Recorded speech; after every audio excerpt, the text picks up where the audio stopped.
Hello and happy state championship week once again. Anthony Sorgi here with you on WSJP, getting ready for the state championship game Saturday night. And ahead of this game, I'm chatting with the head coach of the Hawks. Prior to being head coach, he was the Prep's offensive coordinator for 9 years, helping lead the team to 4 state championships. And as head coach, he has a record of 64-9 and has added another 4 state championships to his resume. Coach Tim Roken, welcome to WSJP. No, thank you for having me. Excited for this weekend, this opportunity for our guys. For sure. And I'll start, before we get into this Prep team in Saturday's game, I want to ask you about the PCL. Bonner Prendy on Thursday night winning their state championship game for 4A, Roman Catholic playing Friday night for 5A. Can you just talk about the league as a whole and how deep the league is? I think it's a very tough league. I think and it's showing now with how teams like Bonner Prendy and Roman Catholic and ourselves have made our way through the league and being battle tested amongst each other. Having opportunities to play in the state playoffs and making this run. And Bonner was able to take care of business last night. Very excited for Roman's opportunity tonight. And then obviously, we got one more practice today, and we're going to take our best shot tomorrow. Yeah, for sure. And I'll ask about something you talked about after the game on Friday night, which is family. Family and brotherhood. What does that mean, both on the field and in the locker room? I think as a whole, we get looked at because there's a lot of kids from different areas and backgrounds and things like that. But I think that's really what makes this place special as a school and as a community. For guys to be able to have that opportunity and build relationships with each other, and just really these guys, from the beginning, this whole thing started in February last year, and to work as hard as they have, off season and in the summer, they've really become brothers within this process, and excited for them to be able to go and play as a family and play for one another this Saturday. For sure, and I'll ask about another core pillar of the program, trust and love. What does that mean in the program? I think there's 2 key pieces to any relationship. You got to have trust within one another, and you got to love one another. And I think when it comes to trust, you got to understand when on the football field that the guy next to you, whether it's your coaches, the teammates, that they're working and they're doing everything that they can to make an impact on the team and prepare to be successful. When it comes to the game, understand or knowing that the guy next to you understands his job and where to align and how to execute. And then also when it comes to the hard times, you got to be able to trust one another in our coaches and in themselves. To be able to put them in a position to be successful and be able to trust each other that they're going to make the plays for one another. And then when it comes to love, it's that love has grown through the commitment that they show for each other.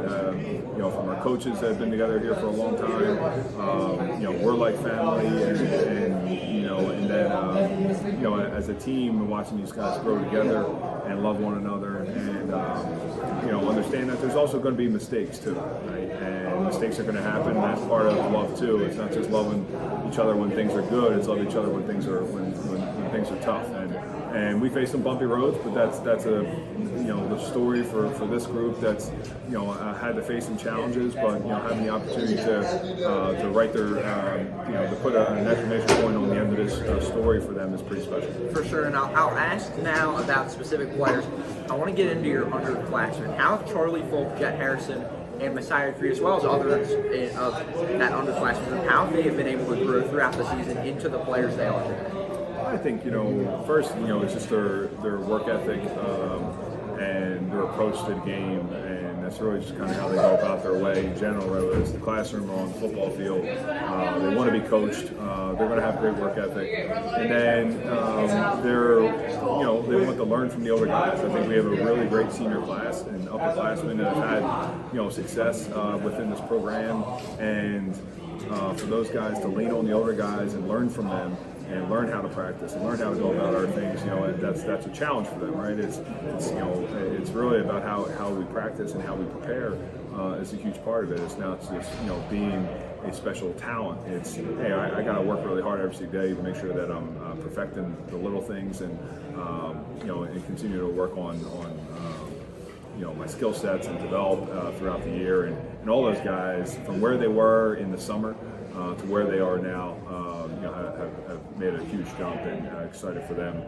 to be, again, playing for these seniors. These young guys are playing for these seniors right now, and make sure that they can go out the right way. For sure, and I'll ask now about your two Ohio State signees now, Isaiah West and Maxwell Roy. They both went down with injuries, and I just want you to talk about just how some of these other guys have been able to really step up in their absence and play at high levels. I think, two captains, right? In Isaiah and Max, two guys that have been a big part of our success here in past years, right? And Isaiah obviously having the opportunity to get this year started, and then unfortunately goes down. But I think what both of those young men have done,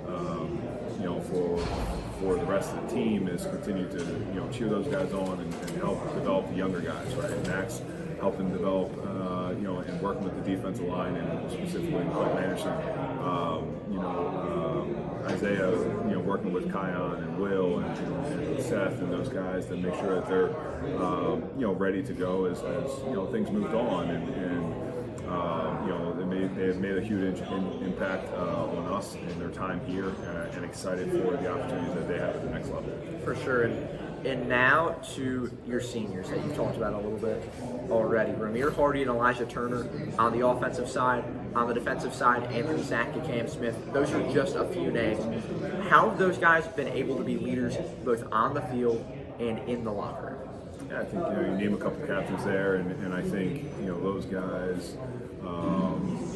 This senior class, they all feed off one another. Right? There's guys that are selected as captains, by their peers, and there's 29 seniors that have, all have an impact within this program, and show up each and every single day and push one another, and then again helping mold and develop the younger guys is an important piece of that. And then now at a time like this where the time of the year where you make this run,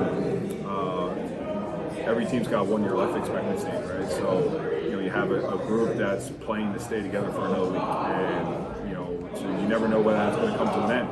And for these guys to be able to kind of take it to the end and have this opportunity to go out the right way, I'm very excited for that. Yeah, for sure. Again, I'll ask you now. You talked about the tough parts of the season and how that's involved in the brotherhood and trust of love. But I want to ask about overcoming adversity. You lost the first game of the season to St. Ed's, and then after going undefeated in September, you lose that heartbreaker against LaSalle.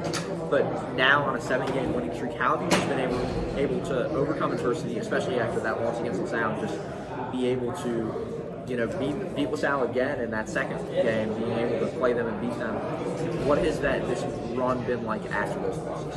I think all losses are just an experience. Everyone, a win or a loss it's an experience, right? So what are you learning from that experience? We have to make sure that we, as much as we want to learn from the losses, we got to make sure we learn from our wins too, because there can be false positives in there, and we have to make sure that we correct every little thing, and don't get complacent with the wins, and make sure we stay true to ourselves and stay true to our process. And I think when you have those losses in the beginning of the season and to LaSalle and in the beginning of October there are things that make you reset and look yourselves in the mirror, for myself all the way down, and say, hey, how can we be better?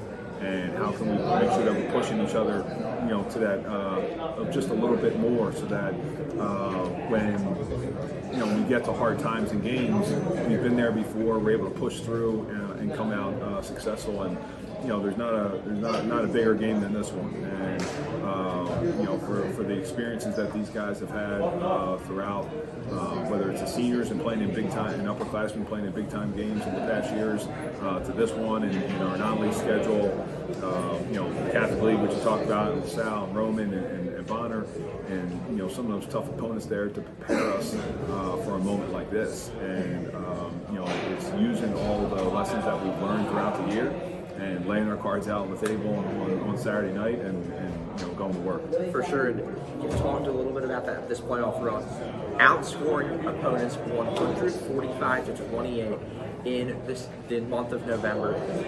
How have you guys been able to dominate competition, and just how do you think your guys have been able to step up when the lights shine brightest in elimination games? Yeah, I think, again, the non-league games, the tough Catholic League games prepare you for tough playoff games and making this run. And I think, we're striving to play the perfect game. And there's still things, regardless of the scoreboard, we have to play to a standard, and we have to continue to work really hard to fix the things that need to be done, because those little things can hurt us at some point. And we want to make sure we're all on the same page as coaches, preparing these guys to go out and play with confidence on Saturday night and play for one another.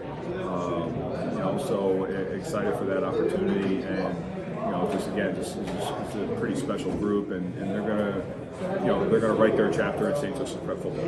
Yeah, and now to this week, what has the preparation been like, and what will these final 24 hours ahead of kickoff look like? So we have one more practice today, kind of a little bit more of a walkthrough, just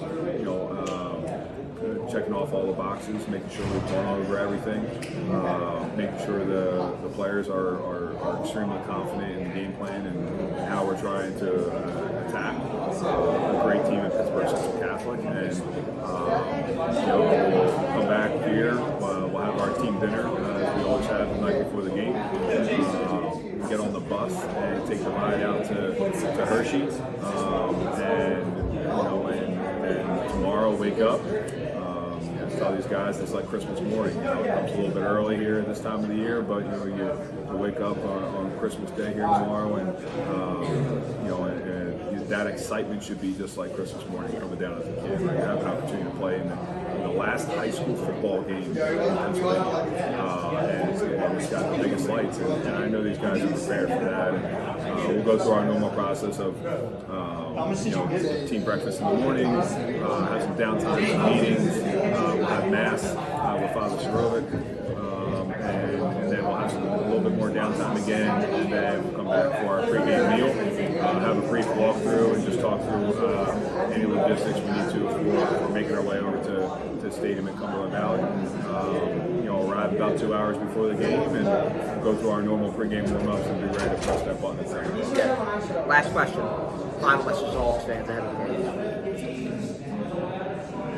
I would say, cheer us on however you're doing, whether you're in the stands, whether you're watching, on TV, listen to you guys on WSJP. There's going to be a lot of, prep alumni, prep football alumni out there watching and following these guys, and seeing how this group is going to end the chapter with this senior group and this story for this year, and very excited for that opportunity, and go prep. Yep, and Coach, thank you for joining me here on WSJE. Folks, make sure to tune into the game Saturday night. We'll be live for pregame prior to kickoff, and then we will be live for the actual game itself as the Hawks and Pittsburgh Central Catholic Vikings face off in the state title game. If you haven't yet, check out all of our content that we are coming out with this week ahead of the game.